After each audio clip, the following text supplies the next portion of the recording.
నందిగామ నియోజకవర్గం నందిగామలో పాత బైపాస్ రోడ్లో ఎడమ పక్కన ఉన్న 4 స్టేర్లు బిల్డింగ్ లో 4వ అంతస్తు నందు భారీ షార్ట్ సర్క్యూట్ అయ్యి పగలు మంటలు వ్యాపించడంతో ఆ అంతస్తులు ఉన్న ప్రజలు భారీ భయంతో బయటకు వచ్చారు.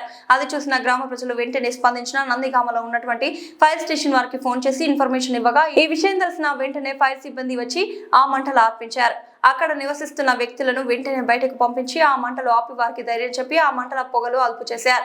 అక్కడే ఉన్న గ్రామ ప్రజలు ఆ ఫైర్ మంటలను చూసి అదుపు చేయడంలో నందిగామ ఫైర్ సిబ్బంది వారు చాలా ముఖ్య పాత్ర పోషించారని నందిగామ గ్రామ ప్రజలందరూ ఫైర్ సిబ్బందికి అభినందనలు తెలియజేశారు. అయితే ఈ సంఘటనలో ఎటువంటి ప్రాణ నష్టం జరగలేదు. బిల్డింగ్ లో ఉన్న వ్యక్తులు ఒక్కసారిగా ఊపిరి పీల్చుకున్నారు.